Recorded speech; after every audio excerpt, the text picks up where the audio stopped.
Hello दोस्तों, आपका स्वागत है हमारे यूट्यूब चैनल पे। तो बिहार टीचर को लेके, बिहार शिक्षक संघ को लेके कुछ बहुत ज़रूरी बात छपी है पेपर में।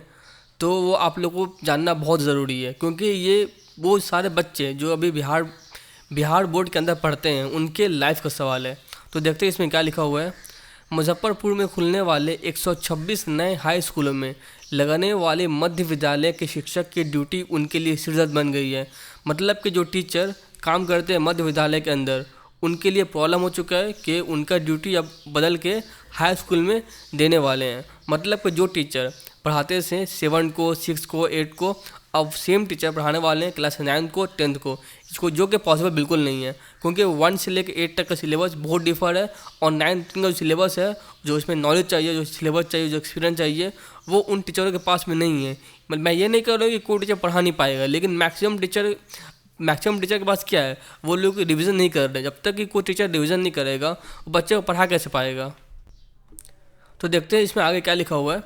उनका कहना है कि जब उन्होंने हाई स्कूल का सिलेबस कभी देखा ही नहीं, तो वो वहाँ जाकर बच्चों को कैसे पढ़ाएंगे। उनका बात बिल्कुल सही है। अगर टीचर ने, जो मध्य विद्यालय के टीचर हैं, अगर उन्होंने कभी हाई स्कूल का सिलेबस देखा ही नहीं है, उनको पता ही नहीं है पढ़ाना कहाँ है, स्टार्ट कहाँ करना है, एंड कैसे करना है, तो वो लोग वहाँ जाकर करेंगे तो करेंगे क्या। आगे देखते हैं इसमें क्या लिखा हुआ है।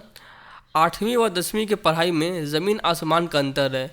आपको पता है कि अगर आप लोग स्कूल लाइफ में गुजरे होंगे, तो क्लास 8 का जो फिजिक्स था और जो क्लास 9 का फिजिक्स है, उस दोनों के नॉलेज में, उस दोनों के सिलेबस में ज़मीन आसमान का फ़र्क होता है। जो क्लास 8 तक का, 1 से लेकर 8 तक का जो क्लास होता है, उसको हम लोग एक बहुत लो क्लास समझते हैं, लेकिन जो 9 का क्लास होता है, उसको एक हम लोग हाईएस्ट क्लास समझते हैं। इसीलिए वो टीचर जो 1 से लेकर 8 तक पढ़ाते हैं, जो उनके लिए बहुत बड़ी प्रॉब्लम है कि वो 9-10 को हैंडल कर सकते हैं। आगे देखते हैं क्या लिखा हुआ है। नए खुलने वाले उत्कीर्ण हाई स्कूलों में मध्य विद्यालयों के शिक्षक को ही 9वीं व 10वीं छात्रों को पढ़ाना है। स्नातक ग्रेड के शिक्षक भी हाई स्कूल में तैनात किया जाएगा। मतलब कि जो टीचर है स्नातक ग्रेड के, उनको भी तैयार करेंगे ताकि वो लोग पढ़ा सकें हाई स्कूल में। देखिए, अगर STT का ज्वाइनिंग रिजल्ट जल्दी आ जाता है, आने के बाद उनका जो बहाली प्रोसेस है, ज्वाइनिंग जल्दी हो जाता है, तब ये प्रॉब्लम नहीं होगा। लेकिन हाँ, अगर TT जो टीचर STT का जिन्होंने एग्ज़ाम दिया, उनका रिजल्ट अभी आने में देर होगा, उनका ज्वाइनिंग में देर होगा, तब ये प्रॉब्लम बढ़ जाएगी। और प्रॉब्लम बढ़ने के बाद देखिए, अपना जो बिहार है ना, बिहार में मैक्सिमम गांव है। अब कुछ मतलब 5-6 जगह छोड़ दें, अपना पटना है, भागलपुर है, सीतामढ़ी है, मुजफ्फरपुर है, बिहार शरीफ है, तो अगर कुछ जगह छोड़ दें तो मैक्सिमम अपना क्या है, अपना गांव वाले इलाका अपना बिहार है। तो वहाँ मैक्सिमम जो स्कूल होते हैं ना, वो बिहार बोर्ड के स्कूल होते हैं। वहाँ बच्चे लोग प्राइवेट स्कूल में नहीं जाते हैं, वहाँ जो बच्चे लोग होते हैं, वहाँ CBSE स्कूल नहीं जाते, वहाँ जाते हैं बिहार बोर्ड स्कूल में जाते हैं। तो अगर बच्चे वहाँ जाएंगे और बच्चे वहाँ जाकर 9-10 में पढ़ाई करेंगे, लेकिन जो टीचर पढ़ाएंगे वो 1 से लेकर 8 तक टीचर पढ़ाएंगे, तो ये किस तरह बच्चे के लिए सही रहेगा, ये आप लोग बिल्कुल जानते हैं। देखिए इसमें आगे और क्या लिखा हुआ है। कुछ शिक्षकों ने बताया है कि जब ओखली में सिर देना ही है, तो उसकी तैयारी पहले से ही कर लेनी चाहिए। इसलिए हम लोग लॉकडाउन की छुट्टी में 9वीं के सिलेबस की तैयारी कर रहे हैं। मध्य विद्यालयों में गणित पढ़ाने वाले शिक्षक ने बताया है कि 9वीं कक्षा में साइंस व कॉस थीटा भी छात्रों को पढ़ाना है। इसलिए किताब पलटकर उसकी तैयारी कर रहे हैं, ताकि क्लास लेने में कोई दिक्कत ना हो। पहली बात तो 9th क्लास में नहीं है sine theta cos theta, sir वो आपके है, वो 10th क्लास में, वो 9th में नहीं है, तो ये बात गलत है। लेकिन जब भी जो भी बात है, ये उनके लिए पॉसिबल नहीं है पढ़ा सके। अगर उनको पढ़ाना है तो पहले उनको फिर से दोबारा पूरे को रिवाइज करना पड़ेगा, पूरे के मैथ्स को। अगर मैथ्स के टीचर हैं, अगर टीचर फिजिक्स हैं, तो उनको पढ़ाना देखना पड़ेगा, फिजिक्स का सारा रूल देखना पड़ेगा, वो सब पूरा का पूरा देखना पड़ेगा। देखिए मेन पॉइंट यहाँ लिखा हुआ है, जून के शुरू हो सकता है शिक्षकों के प्रतिनियोजन। नहीं, मतलब कि जून में हो सकता है आप लोग का, जो जून जितना ज्वाइनिंग होने वाले में भी हो सकता है, वो सारा ज्वाइनिंग जून में हो। ठीक है, तो ये मोटा मोटी खबर ये इसमें ये छपा हुआ था। इसके अलावा बिहार में एक बहुत बड़ा प्रॉब्लम चल रहा है बिहार टीचर के बीच में। वो प्रॉब्लम क्या चल रहा है, वो हम लोग डिस्कस कर लेते हैं। देखिए यहाँ पे क्या लिखा हुआ है। TT शिक्षकों को #ट्वीट पर टॉप। ये कौन टीचर है, ये वो टीचर है जिनका ज्वाइनिंग हो चुका है, जिन्होंने 2011 में एग्ज़ाम दिया था और अभी वो एट प्रेजेंट बिहार गवर्नमेंट के अंदर पढ़ा रहे हैं।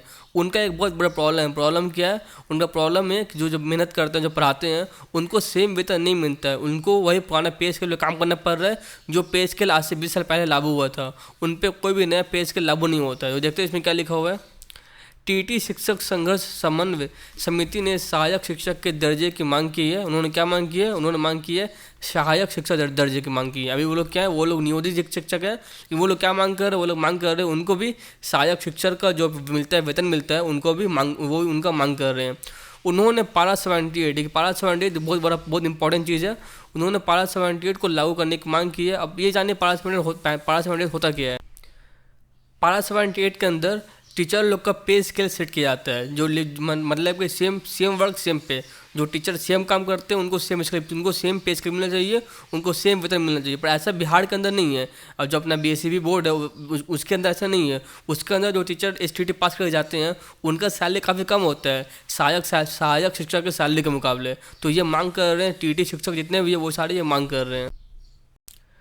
इसको लेकर बिहार में 100 लाख TT शिक्षक ने रविवार को ट्विटर के आधार बनाया। उन्होंने 78 पारा संकल्प हमारा, ये उनका हैशटैग था। क्या था उनका हैशटैग? अभी आप जाकर ट्विटर पर जाकर चेक कर सकते हैं, डालेंगे 78 पारा संकल्प हमारा तो पूरा हैशटैग खुल जाएगा आपको, वहाँ जाकर पढ़ भी सकते हैं। 78 पारा संकल्प हमारे के नारे के साथ अपने अधिकार को बुलंद किया। TT शिक्षकों ने प्रधानमंत्री नरेंद्र मोदी, मुख्यमंत्री नीतीश कुमार, मानव संसाधन विकास मंत्री रमेश पोखरियाल, तेजस्वी यादव के साथ अन्य लोगों को टैग किया। शाम 3 बजे तक 2 लाख तक ट्वीट के साथ बिहार टॉप पर ट्रेंड पे रहा। इसके साथ TT शिक्षक के शाम को अपने घरों में दीपक जलाकर न्याय की मांग करते हुए एक संकल्प दिवस ही मनाया है। उनका प्रॉब्लम क्या है? TT शिक्षक का सबसे बड़ा प्रॉब्लम ये है कि वो जो काम करते हैं उस काम के बदले उनको सेम वेतन नहीं मिलते है। अब अपने इंडिया में जितने भी अलग स्टेट हैं, चाहे वो दिल्ली हो, झारखंड, वेस्ट बंगाल हो, उनको सैलरी मिलता है वो अलग पे के लिए मिलता है। लेकिन बिहार के अंदर ये ऐसा ही होता है कि इस बिहार के अंदर टीचर लोग का जो वेतन होता है ना वो बहुत ज़्यादा कम होता है। अगर आप लोग कल आपका TT पास करके अगर आप लोग ज्वाइन करने वाले हैं तो इसमें भी ये भी हो सकता है कि आपको सेम प्रॉब्लम का सामना करना पड़े। आप लोगों को सैलरी मिलेगा वो सहायक शिक्षक का सैलरी नहीं मिलेगा, आप लोगों को सैलरी मिलेगा वो मिलेगा आपको नियोजित शिक्षक का सैलरी मिलेगा। उन दोनों की सैलरी में ज़मीन आसमान का फ़र्क है। इन्हीं के लिए अभी जो चल रहा था आंदोलन, ये इन्हीं के लिए चल रहा था। ये 2 न्यूज़ था।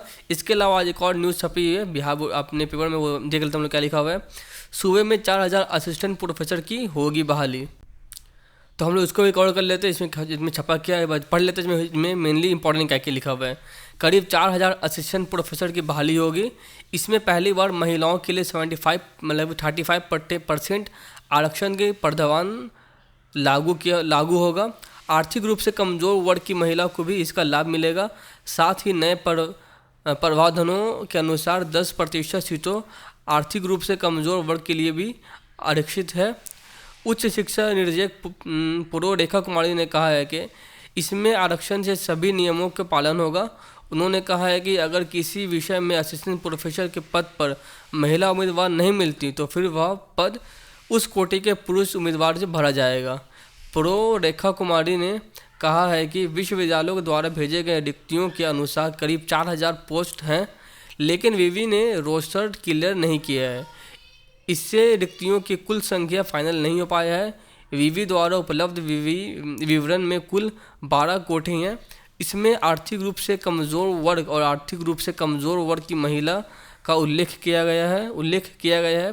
इस बार इनके लिए नए प्रावधानों के अनुरूप 10% सीटें आरक्षित होंगी। वही स्वतंत्रता सेनानी के आरक्षित के लिए 2% और दिव्यांग अभ्यर्थियों के लिए 3% पदों का कुल संख्या की सीटें आरक्षित होंगी। तो बिहार के अंदर जितने भी हैं विश्वविद्यालय उसके अंदर टीचर लोग का ज्वाइनिंग होने वाला है, ज्वाइनिंग क्या होने वाला है, उनका बहाली होगा। बहाली कब होगा? पहले तो इनका एग्ज़ाम होगा। अभी कुछ इनका क्लियर नहीं हुआ है, अभी तक इनका गैजेट नहीं बना है। अब इसी बात हुआ है कि होने वाला है। ये कब होने वाला है अभी तक वो डेट आया है ना, बताया गया सिलेबस क्या है, ना बताया गया फी कितना लगेगा। ये बात इसका एक तरह का एक ढांचा भी तैयार नहीं हुआ इसका, बस पेपर में ये बात छपी है। तो इन द फ्यूचर इसको लेकर जो भी खबर छपेगी मैं आपको बता दूंगा। इसीलिए आप मेरे चैनल को सब्सक्राइब कर दो, मेरे वीडियो को लाइक कर दें। Thank you very much.